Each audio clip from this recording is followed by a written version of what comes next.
Viajar para algunos es una huida, para otros un privilegio. Pero ¿qué pasa cuando el viaje no es solo físico? ¿Qué sucede cuando tu mente, tu identidad y hasta tu pasado tienen que cruzar un océano? En este video hablaremos sobre viajes. Es una reflexión sobre lo que realmente significa cambiar de lugar en esta época y de cómo la mente se adapta a lo desconocido. Es la historia de cómo la plasticidad cerebral se pone a prueba y además de cómo el pensamiento crítico que tanto hablamos en este canal se convierte en la única brújula.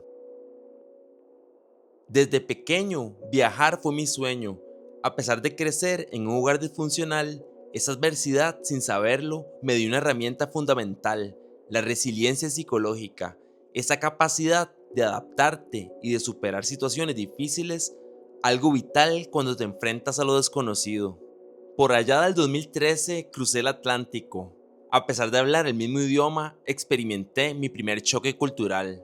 Fue ahí, caminando por las calles de Madrid, que entendí que la vida es un laberinto y que no todo lo que crees conocer es como parece.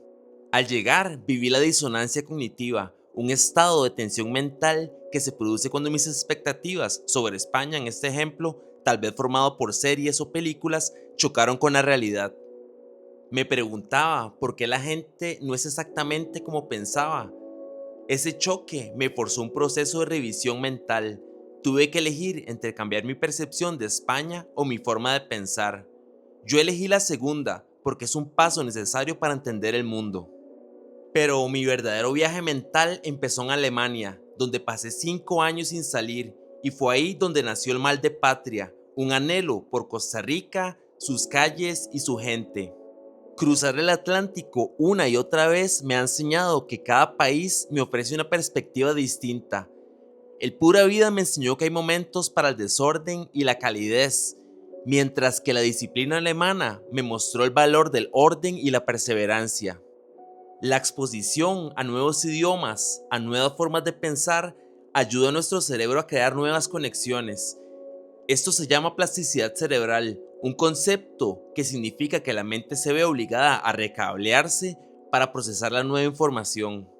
Este proceso es la adaptación, y no me refiero a aprender a usar el transporte público o a comprar en un supermercado con otro idioma o otros códigos, sino a un nivel más profundo.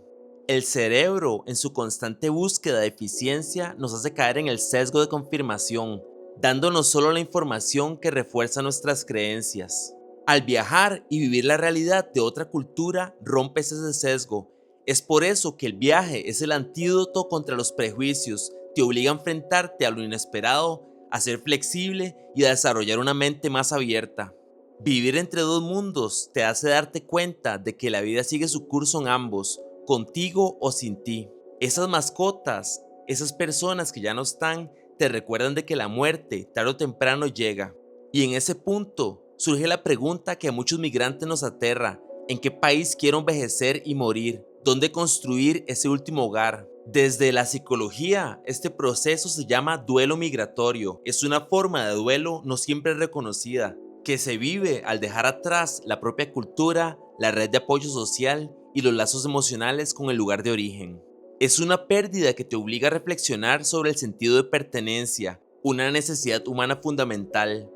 Cuando emigras, ese sentido se debilita y cada vez que vuelves, el lugar ya no es el mismo, porque tú tampoco lo eres. El verdadero trabajo del migrante es construir su propio sentido de pertenencia en el nuevo lugar. Y en medio de este duelo, surge otro gran desafío psicológico, el de la identidad dual, porque cuando eres migrante, ya no eres de un solo lugar, eres de dos y a veces de ninguno. Te das cuenta que al volver a tu país de origen te sientes un poco extraño. La gente que conocías ya no es la misma, los lugares han cambiado y lo más importante, tú has cambiado.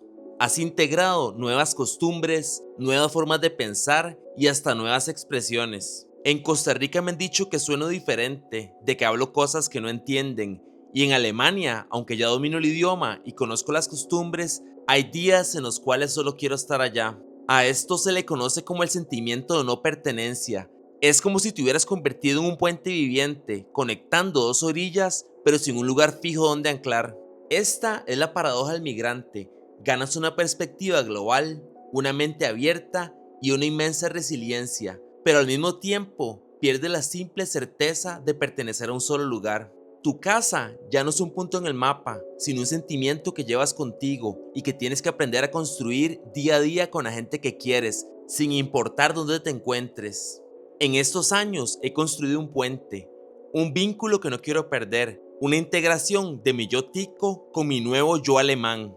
Pero he aprendido que la verdadera casa no está en un país, sino en la capacidad de adaptarse y de aprender. La perseverancia que me ha acompañado desde pequeño me ha permitido, a pesar de todo, construir la vida que quiero. Por eso, si estás pensando en emigrar o hacer un cambio radical, recuerda que el idioma no es suficiente. La verdadera clave es la integración y la adaptación, el proceso psicológico que te transforma.